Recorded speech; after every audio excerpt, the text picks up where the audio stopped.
నమస్కారం సుధీర్ సార్. నమస్కారం అండి. ఎస్ఐ కానిస్టేబుల్ నోటిఫికేషన్‌కి సంబంధించి ఆన్‌లైన్ అప్లికేషన్ ఇంకా ఓపెన్ కాలేదు.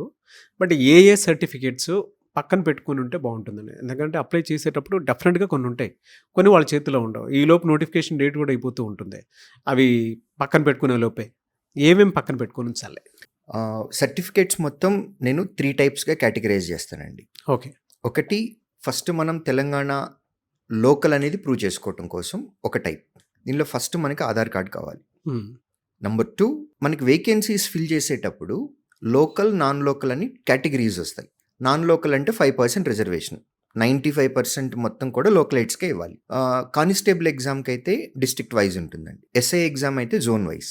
హ్మ్. దీనికి సంబంధించి ప్రూఫ్ ఏమి ఇవ్వాలి అని అంటే, ఫస్ట్ క్లాస్ నుంచి 7th క్లాస్ వరకు మనం ఎక్కడైతే చదివామో ఆ లోకల్ అని ప్రూవ్ చేసుకోవటం కోసం బోనఫైడ్ సర్టిఫికేట్లు తీసుకోవాలి. ఇన్ కేస్ బోనఫైడ్ లేదు అని అనుకుంటే రెసిడెన్స్ సర్టిఫికేట్ కంపల్సరీగా ఉండాలి. ఇవి మనం లోకల్ అని ప్రూవ్ చేసేవి. దీంతో పాటుగా మన అఫీషియల్ ఒక మెయిల్ ఐడి ఉండాలి, రిజిస్టర్డ్ మొబైల్ నంబర్, అంటే మనతో పాటే ఒక 2 సంవత్సరాలు ఉండేటటువంటి మొబైల్ నంబరు, ఒక ఈమెయిల్ ఐడి.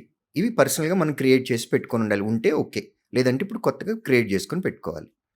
దీంతోపాటు second category educational qualification. 10th class certificate ఉండాలి, ఇంటర్మీడియట్ ఉండాలి, ఎస్ఐకి అప్లై చేస్తున్నట్లయితే కనుక గ్రాడ్యుయేషన్ సర్టిఫికేట్ ఉండాలి. ఈ సర్టిఫికేట్స్ దగ్గర ఒక అండర్లైన్ పాయింట్ ఒకటి ఉందండి. చాలామందికి తెలియని పాయింట్, సర్టిఫికేట్ పాడైపోతుందేమో అని చెప్పి లామినేట్ చేపిస్తారు. అవునండి. లామినేషన్ చేస్తే అది చిత్తు కాగితంతో సమానం. అవునా? లామినేషన్ అనేది సర్టిఫికేట్స్ని చేయించకూడదు అసలు. So okay. ఎప్పుడూ కూడా సర్టిఫికేట్ని భద్రంగా ఉంచుకోవటం కోసం చెదలు లేకుండా లేదా వాటర్ తడిగా హ్మ్. హ్మ్. తగలకుండా ఉండేటటువంటి ప్లేస్లో పెట్టుకొని ఫ్రీక్వెంట్గా ఇయర్లీ వన్స్ ఇన్ 2 ఇయర్స్కో తీసి కొంచెం శుభ్రం చేసుకొని నీట్గా పెట్టుకోవాలి తప్ప లామినేషన్ మాత్రం చేయకూడదు. హ్మ్. సో 10th, ఇంటర్మీడియట్, ఎస్ఐకి అప్లై చేస్తున్నట్లయితే కనుక గ్రాడ్యుయేషన్ సర్టిఫికేట్ కంపల్సరీ. ఇవి కాకుండా ఏవైనా సరే మనం రిజర్వేషన్స్ అవైల్ చేసుకోవాలి అని అనుకుంటే, హ్మ్. అది బీసీ సర్టిఫికేట్ అవ్వచ్చు, ఈడబ్ల్యూఎస్ అవ్వచ్చు, లేదా ఎస్సీలోనే ఇప్పుడు ఏబిసిడి అని ఉంటున్నాయి. వీటికి సపరేట్గా మనం కొత్త సర్టిఫికేట్ ఏం తీసుకోవాల్సిన అవసరం లేదు. మనం అప్లై చేసేటప్పుడు ఆన్లైన్లో క్యాస్ట్ అడుగుతుంది. హ్మ్. క్యాస్ట్ మనం సెలెక్ట్ చేసుకుంటే అది ఏ కేటగిరీనా, బీనా, సీనా, డీనా అనేది సిస్టమ్ ఆటోమేటిక్గా తీసుకుంటుంది. ఈడబ్ల్యూఎస్ సర్టిఫికేట్ ఎప్పుడైనా సరే గుర్తుపెట్టుకోవాల్సింది, April 1, 2026 తర్వాతది ఏదైతే ఉంటుందో ఆ డేట్తోనే తీసుకోవాలి. ఓకే. సో ఫ్రెష్గా అప్లై చేయాలి. అప్లై చేసి అది తెచ్చుకోవాలి. ఎందుకంటే నోటిఫికేషన్ వచ్చింది 2026లో. కాబట్టి ఈ ఇయర్లో మనకి ఈడబ్ల్యూఎస్ అప్లై అవుతుందా లేదా అనేది మనం ప్రూవ్ చేసుకోగలగాలి. ఇప్పుడు మా father last year income 7 lakhs ఉందండి. ఈడబ్ల్యూఎస్ అప్లై అయింది. బట్ ఈ ఇయర్ మా ఫాదర్ ఇన్కమ్ 10 lakhs అయిందనుకోండి, సో ఈడబ్ల్యూఎస్ నాకు అప్లై అవ్వదు. కాబట్టి ఓకే. ఈడబ్ల్యూఎస్ సర్టిఫికేట్ ఎప్పుడు కూడా ఇన్కమ్ సర్టిఫికేట్ హ్మ్. హ్మ్. హ్మ్. మనం ఫ్రెష్గా తీసుకోవాలి.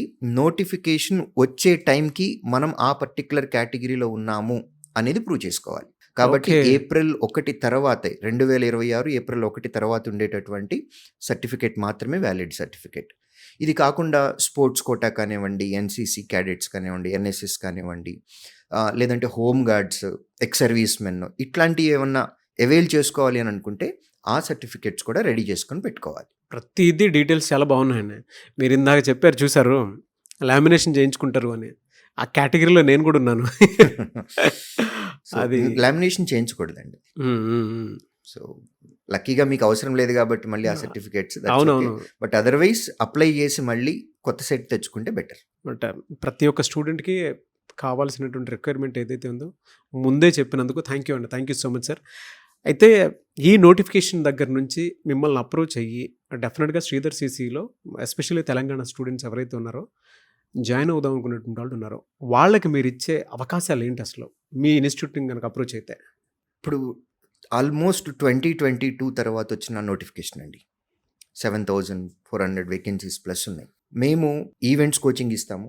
ఎగ్జామ్కి కావాల్సినటువంటి complete set of material, Telugu medium కావాలంటే తెలుగు మీడియం, ఇంగ్లీష్ మీడియం కావాలంటే ఉంటుంది. ఎక్స్పర్టైజ్ ఫ్యాకల్టీ తోటి క్లాసెస్ ఉంటాయి. టాపిక్ వైజ్ టెస్ట్లు పెడతాము. ఎవ్రీ సండే గ్రాండ్ టెస్ట్ పెడతాము. వాటన్నిటికి ఎక్స్ప్లెనేషన్స్ ఇస్తాము. వీటితో పాటు జనరల్గా rural background students Telugu medium background నుంచి, తర్వాత నాన్ మ్యాథ్స్ స్టూడెంట్స్ ఎవరైతే ఉంటారో అగ్రికల్చర్ రిలేటెడ్ ఫ్యామిలీస్ నుంచి వచ్చిన వాళ్ళు కొంచెం హైదరాబాద్కి వచ్చి హాస్టల్స్లో ఉండి ఫీజులు కట్టుకోవాలి అని అంటే కొంచెం ఇబ్బంది పడుతూ ఉంటారు. అటువంటి వారందరికీ మా కాన్ఫిడెన్స్ లెవెల్స్, మేము ఇచ్చే క్వాలిటీ, మా మీదే ఎంత కాన్ఫిడెన్స్ ఉంది అని అంటే, మా ఫీజు 25,000 రూపీస్ అయినా సరే ఇప్పుడు కేవలం 10,000 పే చేసి కోచింగ్ తీసేసుకొని ఉద్యోగం వచ్చిన తర్వాత మిగిలిన అమౌంట్ పే చేయమంటున్నాం. మాకు ఫీజు అనేది ఇక్కడ ఇంపార్టెంట్ కాదు, క్వాలిటీ ఎడ్యుకేషన్ ఇచ్చి తెలంగాణలో ఉన్న ప్రతి పోలీస్ స్టేషన్లో కూడా శ్రీధర్ సిసి ఎంప్లాయీ ఒకళ్ళు కంపల్సరీగా పనిచేయాలి గ్రేట్ పర్పస్ అండి అనే ఒక మెయిన్ మోటోతో పెట్టుకొని స్టేషనరీకి, మెటీరియల్కి, ఈవెంట్స్కి కావాల్సినటువంటి డ్రెస్ కానివ్వండి, హ్యాండ్అవుట్స్కి, వాళ్ళకి పెట్టేటటువంటి క్వశ్చన్ పేపర్స్, వీటి కాస్ట్ ఇంక్లూడింగ్ జిఎస్టీనే 10,000 రూపీస్ ఇప్పుడు పే చేసి కోచింగ్ జాయిన్ అయ్యమంటున్నాము. ఉద్యోగం వచ్చిన తర్వాత అప్పుడు పే చేయొచ్చు మిగిలిన అమౌంట్ని. ఓకే, అది మేము శ్రీధర్ సిసి తరపు నుంచి స్టూడెంట్స్కి ఇచ్చేటటువంటి అవకాశం. Definitely sir. Thank you and thank you so much Sudheer sir. Thank you.